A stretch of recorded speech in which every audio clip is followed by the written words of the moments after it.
इसके अलावा गवर्नमेंट स्कूलों में बहुत सारी सुविधाएं हैं, विभिन्न प्रकार की छात्रवृत्तियां हैं, लैपटॉप हैं, स्कूटियां हैं वगैरह हैं। प्राइवेट स्कूल के लिए नहीं है, तो प्राइवेट स्कूल वाले के बच्चे जो पढ़ते हैं वो भी तो हमारे ही बच्चे हैं, वो क्या पाकिस्तान से आए हैं। अभी एक शाला सम्मेलन ऐप के नाम पर 42 बिंदु उन्होंने थोप दिए हैं जो अव्यवहारिक है। सरकार चाह रही है कि जे हिसाब से सरकारी स्कूलों को बैठो बैठ गो वो हिसाब से प्राइवेट स्कूलों को बैठो बैठ जा। तो हर 3 साल में नया भवन यदि बना तो 3 साल में थोड़ी गिर जाएगा, उसकी 15 साल 20 साल की कोई सीमा होनी चाहिए। प्रिंस कॉलेज और प्रिंस सिविल सर्विसेज हर कदम रचता है भविष्य देश के भावी IAS, IPS और RAS ऑफिसर्स का। University gold medalist in BSc, BA and BCom with top CGPS in 2025 result. Rajasthan में पहला कॉलेज जहां फर्स्ट ईयर से ही सिविल सर्विसेज की तैयारी शुरू होती है। राम राम जी, मैं भावना और देख रहा हूँ आपकी खबर। फिलहाल मैं मौजूद हूँ झुंझुनू जिला कलेक्ट्रेट पर और मेरे पीछे सैकड़ों की संख्या में शिक्षक ही नजर आ रहे होगा। निजी संस्थान का ये सारा शिक्षक ही आज ही इकट्ठा हुए हैं और उनकी जो की मांग है कि सरकार कुछ 41-42 सूत्रीय बिंदु ही पर कुछ ऐप के जरिए बन से कुछ डेटा मांग रही है और बी के खिलाफ। और सरकार के साथ साथ मैं बताऊँ की शिक्षिका की जो मांग है, शिक्षक जितना भी आए जितना भी गुरुजन मौजूद है जिनकी मांग है कितनी जायज मांगी के मांगी सारी चीज आप जाना तो वीडियो ने सबसे पहले शेयर कर देना, लास्ट तक बने रहना। हाँ जी, राम राम। राम राम। कौन से स्कूल से आ रहे हो जी? कौन सी स्कूल से आ रहे हो? मैं चिड़ावा से हूँ, विवेकानंद पब्लिक स्कूल से। अच्छा सर, आज यहाँ को के सरकार की तरफ से आयो है कि इतना सारा गुरुजन ही बस सड़क पर उतरा है अपनी मांगन लेके। सरकार ने मजबूर कर दिया है प्राइवेट स्कूल वालों को कि सरकार बहुत दमनकारी नीतियां प्राइवेट स्कूल के खिलाफ अपना रही है। अभी एक शाला सम्मेलन ऐप के नाम पर 42 बिंदु उन्होंने थोप दिए हैं जो अव्यवहारिक है, उनका भी विरोध है। साथ में अव्यवहारिक क्या इसका अव्यवहारिक इसलिए कह सकते हैं हम कि जैसे उदाहरण के तौर पे मैं आपको 1-2 बिंदु बताऊंगा कि हर 3 साल में भवन का सुरक्षा प्रमाण पत्र रिन्यू करवाओ, हर 3 साल में। मैं पूछना चाहता हूं कि आज तक इतिहास में कभी किसी प्राइवेट स्कूल की बिल्डिंग गिरी है क्या? आज तक नहीं गिरी, क्योंकि हमारी बिल्डिंग जो है वो हमारे द्वारा मजबूती से बनाई जाती है। तो हर 3 साल में नया भवन यदि बना तो 3 साल में थोड़ी गिर जाएगा, उसकी 15 साल 20 साल की कोई सीमा होनी चाहिए। इसके साथ ही हम एक समिति बनाते हैं जो स्कूल को चलाती है, हर 3 साल में उसको रिन्यू करेंगे। तो जब हमें समिति के सदस्य बदलने नहीं है तो हर 3 साल में क्यों रिन्यू करें उसको? RT ने भी लेके कुछ नियम है सरकार दिए हैं।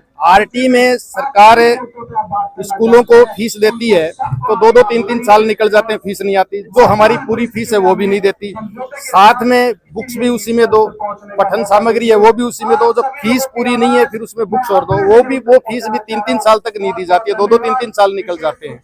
इसके अलावा सरकार ने 8th पास के बाद जो बच्चे हैं जिनको अलग एक योजना थी, पहले तो बालिका शिक्षा निधि के नाम से योजना थी, आजकल वो कालीबाई भील उसके नाम से एक योजना है, मीराबाई कालीबाई भील उस नाम से एक योजना है। तो उसमें लड़कियों को 8th के बाद उनके खाते में पैसे दिए जाते हैं। 4 साल हो गए, आज तक एक किस्त आई है, उसके बाद कोई किस्त नहीं आई। मुख्यमंत्री बालक पुनर्भरण योजना है, उस योजना में भी बालकों की आज तक कोई सिंगल किस्त अभी तक नहीं आई है, 4 से 5 साल हो गए हैं। तो इस प्रकार की बहुत सारी समस्याएं हैं। मतलब नाम के लिए वो योजना सरकार खूब सारी वचन दे रखी है, लेकिन अगर काम की बात आओगी कि तो सरकार को नील हो, बिल्कुल नील है ही। आज तक 4 साल हो गए, किसी बच्चे के खाते में, पेरेंट्स के खाते में वो किस्त नहीं आई है। तो आनी चाहिए जब सरकार ने सुविधाएं दे दी, योजनाएं दे दी। इसके अलावा गवर्नमेंट स्कूलों में बहुत सारी सुविधाएं हैं, विभिन्न प्रकार की छात्रवृत्तियां हैं, लैपटॉप हैं, स्कूटियां हैं वगैरह है। प्राइवेट स्कूल के लिए नहीं है, तो प्राइवेट स्कूल वाले के बच्चे जो पढ़ते हैं वो भी तो हमारे ही बच्चे हैं, वो क्या पाकिस्तान से आए हैं? हम भी तो इस राजस्थान के नागरिक है, वो जो बच्चे प्राइवेट स्कूलों में पढ़ रहे हैं वो भी तो राजस्थान के नागरिक है। सर के अब जी हिसाब से कागज बढ़ाए ही की योजना में ये तैयार करके दो, कदया का प्रमाण पत्र लाके दो, मतलब अब पढ़ाओ मत, कागज सरकारी तैयार करता रहो। की योजना तो सरकार नहीं सोच रही है। मतलब ये है कि गवर्नमेंट स्कूलों को टाइम पास करवा रहे हैं, वैसे ही बच्चों को ध्यान नहीं देना है। प्राइवेट में भी वैसे ही कर लो, कोई काम मत करने दो इनको, बच्चों को पढ़ाने मत दो। सीधी बात तो यही है जी, तरीके से कड़े सारे हुए चिड़ावा से MD स्कूल से।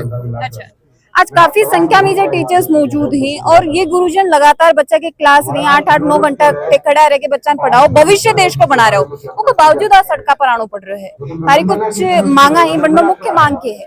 हमारी मांग यह है कि प्राइवेट स्कूल जितनी भी है सरकार चाह रही है कि जै हिसाब से सरकारी स्कूलों को बैठो बैठ गो वो हिसाब से प्राइवेट स्कूलों को बैठो बैठ जा बे या सरकार या सीधे तौर से कहते हैं देश को बैठो बैठ जा। देश को बैठो बैठ जा, बात सीधी सी बात है, ठीक बोल रहे होते, देश को बैठो बैठ जा। गवर्नमेंट यही चाह रही है, योजना गवर्नमेंट बनावा है, गवर्नमेंट के अंदर जो भी अधिकारी है बढ़िया योजना बनावा, खूब बनावा है, लेकिन बनने पृष्ठभूमि पे जीरो ग्राउंड के ऊपर में लागू को नहीं हुआ है, क्योंकि स्थिति परिस्थिति प्रत्येक स्कूल की अलग हो है। एक छोटी स्कूल है, कोई ग्रामीण क्षेत्र की स्कूल है, के अंदर फीस के हिसाब से कि ग्रामीण क्षेत्र का लोग है भाई मारो बाजरो निकलोगे जब देंगा, मारा गेहूं निकलेगा जब देंगा।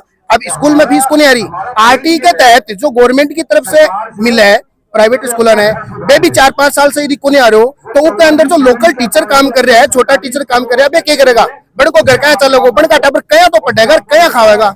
गवर्नमेंट तो यह सोच रहा है कि बस आपा उरे बैठा एसी रूम में बैठ करके स्कूल की क्लासरूम का अंदाजा गवर्नमेंट नहीं लगा सकती, बिल्कुल से नहीं लगा सकती। एसी रूम में बैठ करके नियम बनाए हुए हैं ना, वो क्लास में नहीं लगते, वहां पे बच्चे बैठते हैं। और हम बच्चों को समझा सकते हैं तो गवर्नमेंट को भी समझा सकते हैं। ये जितने भी टीचर्स यहाँ पर आए हैं, अध्यापक सब आए हैं, ये गवर्नमेंट को भी समझा सकते हैं। गवर्नमेंट हम ही बना करके भेजते हैं, जितने भी टीचर है ना इनके हाथों में है गवर्नमेंट सारी।